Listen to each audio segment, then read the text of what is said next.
gals, and welcome back. So we have a little bit of price action here late at night. That inverse cup and handle, it looks like it's starting to play into effect right now. And this is a very dangerous level for Bitcoin. On our support level that we got here, we're about to hit it for the fourth time. And when you hit something 1, 2, 3 times, it normally breaks down. Now we're hitting it a fourth time.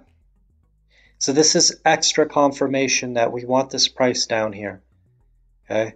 So for me, this is giving me the impression that we're going to break down through this and continue to do some more price exploration on the downside. I also noticed we're in this kind of channel, this descending channel, bouncing off the top, bouncing off the bottom, bouncing off the top.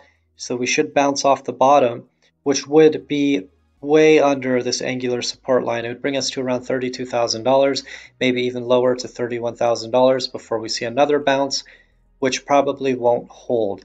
It might come back up to retest this, but I'm assuming it's not going to hold. Talking to you guys yesterday, I was trying to warn you a little bit about a fake pump that we had coming, which we saw yesterday morning. Now, I'm going to show you guys actually how I found out it was a fake pump, so you can learn to kind of analyze this by yourself. This candle right here, this is called a spinning top. I like to call it a death dreidel.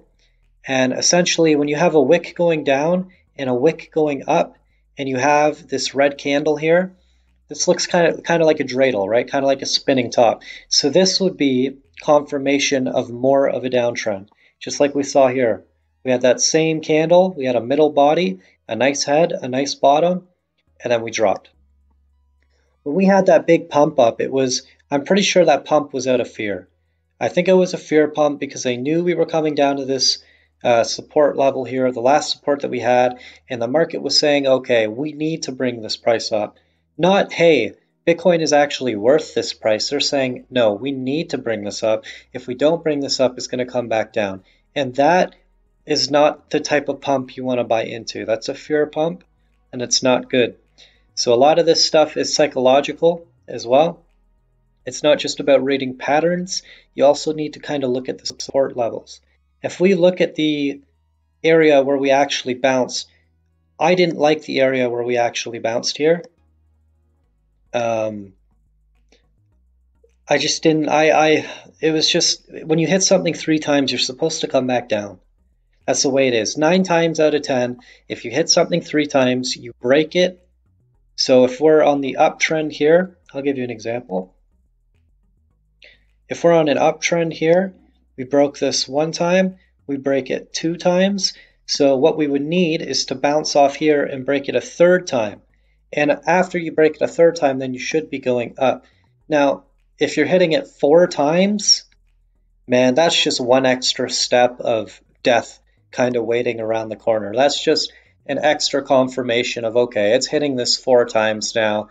It wants to be down on this level. You're only going to hit it so many times before you break it, right? So that's what we're dealing with right now. But those spinning top candles, you got to be careful with them. As soon as the market closed today, as soon as we closed out on our daily candle, it dropped red right away. So what they did was they made everyone think the price was going to rebound and go back up by giving a nice green spinning top, which would, signal an uptrend going up, and then they just rug pulled everyone, right? So this was the first warning sign here, okay? And then we have a pump in the middle of the night right at the support line, and it looked like it was out of fear, okay? Because we were slowly coming down nicely. It was a nice slow descent, which means it wasn't like a volatile descent where it was faked by whales. It was a nice slow descent. We were supposed to be coming back down. And then we had a fear pump.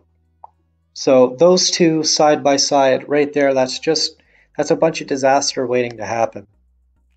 And now, as you guys can see, we're slowly, building our way back down. We're trying to fight it a little bit. That's okay.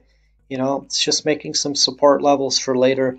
But I still see us coming back down, breaking this, and testing some new levels, hopefully, on Monday or Tuesday. Find some new low areas that people can buy in. All right, guys, thank you for listening. I just want to let y'all know, by the way, I'm thinking of starting up a live stream maybe tomorrow, or I have a Discord channel set up that I'm going to link in the YouTube comments soon for people that kind of want to join in and spit out some information and try to figure out what's going on in the market here, right? I want to let you guys know it doesn't matter if you're right or wrong right now. All you want to do is make sure that you don't get played in all this volatility. You want to make sure that if it goes up, you'll be able to get into a nice position, and if it goes down, you'll be able to get into a nice position. You don't want to be over leveraged right now on a short position and then it goes up and you get liquidated, right? So the whole goal right now is just to stay calm, get yourself in a medium nice position if you're day trading. Don't do too much risk right now. Just kind of float things out nicely, aim for 1 or 2%, cash out, wait an hour, see what happens to the market, and repeat. That's probably the safest thing to do right now. So thank you guys for listening, and until next time, we'll see you later.